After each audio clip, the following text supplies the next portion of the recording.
Olá!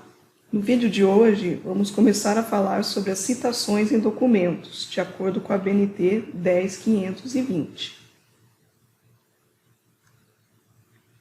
Primeira coisa que precisamos falar é que existem os sistemas de chamada. O sistema de chamada é a forma com que você indica a autoria do trecho citado. No caso da BNT, existem dois tipos, o numérico e o autor-data. Neste vídeo, nós vamos falar sobre o formato autor-data. No sistema autor-data, você cita as obras pelo sobrenome do autor, seguido da data, em alguns casos, da página. Você pode citar o sobrenome do autor tanto fora do parênteses quanto dentro do parênteses. Vamos ver então como seria isso com alguns exemplos.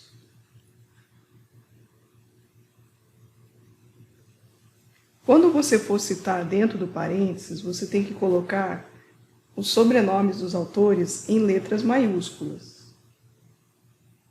E você vai separar um sobrenome do outro por ponto e vírgula. Então, no caso daqui da BNT, não se usa a letra E quando for dentro do parênteses, que isso fica bem claro. Quando for dentro do parênteses, nós colocamos ponto e vírgula, não se usa a letra E. Nem o E do nosso alfabeto, nem o E comercial. Quando vocês verem citações que utilizam a letra E comercial, é um outro estilo, não é a BNT. E também esclarecer que a data que colocamos na chamada da citação é a data da obra, não de acesso online. Às vezes, quando você faz a referência de uma obra que está também com a sua versão online, você coloca a data de acesso. Porém, na hora de citar, você coloca a data da obra. O formato autor-data também pode ser fora do parênteses. Aí, nesse caso, nós não vamos colocar o sobrenome todos em letras maiúsculas, nem vamos usar ponto e vírgula para separar. Nesse caso, fora do parênteses, a gente vai obedecer a nossa língua portuguesa mesmo. Então, utilizaremos vírgula e do penúltimo para o último a gente usa a letra E. E agora vamos falar sobre o uso do et al. O et al. É a partir de quando há 4 autores, e só esclarecer que, a partir de 4 autores, há permissão para se utilizar o et al. Isso não é obrigatório. Aliás, a norma diz que convém indicar todos, então você só vai usar o et al. Quando realmente a citação for ficar muito grande, ou se for muitos autores mesmo. Então, o et al. Ele é uma permissão, não é obrigatório e se indica que sempre que possível você coloque o nome de todos os autores. Outra coisa também importante falar é que se você usou et al. Na citação, você também tem que usar na referência. A chamada, o sistema de chamada tanto da citação quanto lá a chamada que é o início da referência devem ser sempre iguais. Isso vale também para outros detalhes que vamos conversar aqui. Então, veja, aqui temos um exemplo, aí lá na minha referência também vai estar com et al. Agora vamos prosseguir, falar agora do autor-data dentro do parênteses quando se trata de uma instituição. Então, a regra é a mesma, no caso vai ficar o nome da instituição todo em letras maiúsculas, é a mesma regra, ok?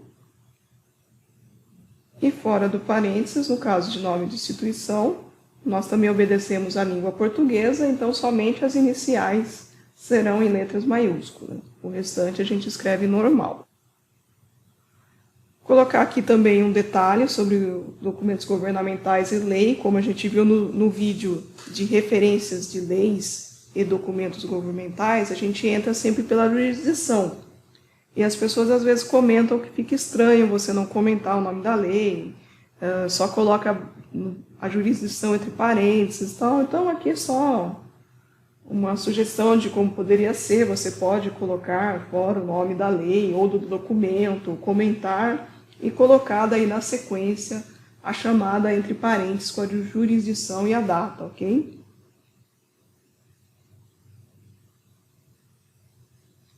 Vamos ver agora como fica naquela questão em que comentamos num vídeo da referência quando não tem autor.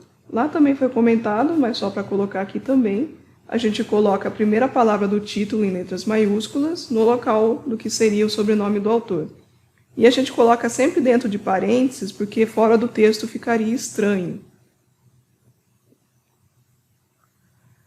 Então, até agora nós tínhamos falado sobre como é a chamada da citação no texto, e agora a gente vai falar como que fica o texto citado. O texto citado ele vai variar conforme o tipo de citação. Então, vamos primeiro falar aqui da citação direta. Citação direta é aquela citação que você copiou certinho as palavras do autor.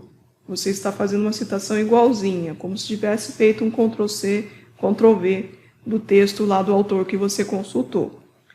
Então, a citação direta ela vai ter dois tipos de formatação. O primeiro, se ela for de até 3 linhas, você mantém a citação no mesmo parágrafo que você está escrevendo e vai utilizar aspas duplas, ok? Para o seu leitor saber que aquele trecho que está entre aspas duplas é a citação direta ipsis literis do autor que você citou. No caso também de citação direta, é sempre obrigatório a gente colocar um intervalo de página ou a página que está o texto que está sendo citado. Okay?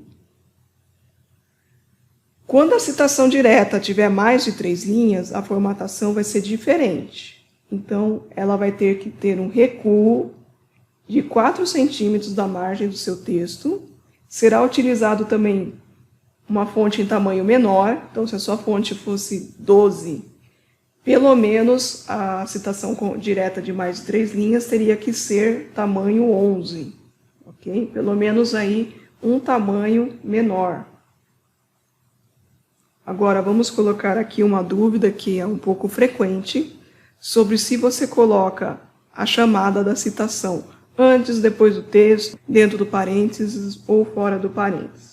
Então, a indicação de autoria pode ser feita no início da citação ou ao final. Então, isso fica a seu critério. Se você vai colocar, por exemplo, aqui como o primeiro, você vai colocar antes do trecho que está citando, ou você vai colocar depois do trecho que está citando.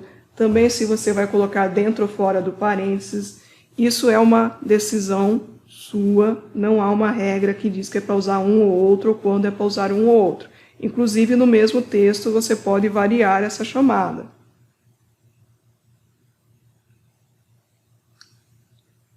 E agora vamos falar da citação indireta. Bom, a citação indireta é quando você não está copiando o texto do autor, você está fazendo ou uma paráfrase ou um apanhado geral de uma ideia do autor. Então, nesse caso, não é obrigatório colocar um intervalo de páginas. E você tão somente coloca o texto, mencionando, é claro, o autor. Então, aqui, por exemplo, não temos aspas, não temos recuo. Temos apenas a chamada do autor. Um segundo exemplo aqui, que a chamada está ao final.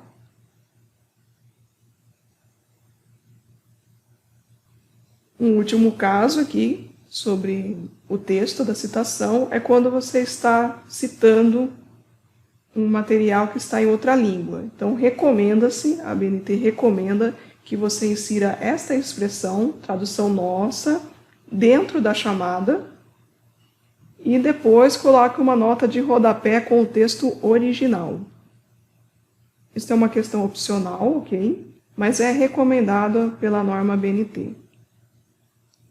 Agora a gente vai voltar um pouquinho sobre a chamada dos autores e falar só de alguns casos especiais. Não são muito frequentes, mas caso ocorra, vocês já ficam sabendo. Então, primeiro aqui a coincidência de sobrenomes. Como que você faz se você está citando no decorrer do seu texto autores que têm o mesmo sobrenome? Então a gente coloca a abreviatura do prenome deles para diferenciar. Se ainda assim continuar com coincidência, você pode colocar o prenome por extenso. Caso você cite também documentos de datas diferentes do mesmo autor, você pode indicar o nome do autor e os anos em ordem cronológica. Claro que isso é o mesmo texto, né? Então seria para citações indiretas, que depende de você estar mostrando algo que o autor, uma ideia ou um conceito que ele defendeu em obras diferentes. Então, um exemplo dentro do parênteses e outro fora do parênteses. Aqui um outro caso que já costuma ser um pouco mais frequente, principalmente com leis, que é quando você coincide o autor e a data. Acontece muito com leis, por isso tem aqui esta coluna escrito Brasil. Então, o que nós fazemos? A gente coloca essas letras minúsculas do alfabeto, a primeira vez, primeira citação A, e na respectiva referência você também coloca esse A da mesma forma, depois com o B e tal. Se necessário for, tem o alfabeto inteiro. Se acontecer de passar o alfabeto inteiro, aí você começa a dobrar as letras. Então, AA, AB, AC e assim vai.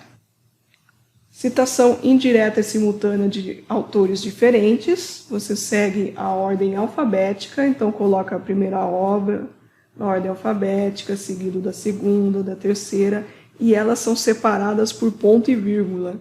Então você também vai separar, além de ter, que nem aqui no primeiro exemplo, dois autores da mesma obra, se está separado com ponto e vírgula, uma obra para outra também vai ser ponto e vírgula. Eu sei que muitos acham estranho isso, mas é assim que a norma BNT coloca. O que faz você diferenciar uma obra do outro é o ano. Então, veja, até aqui esse primeiro ano é uma obra, este segundo ano aqui, 2003, é outro, e esse 1991 é outra obra. Então, obrigado por assistir a mais esse vídeo e até o próximo, que iremos falar sobre o sistema numérico de chamada de citações.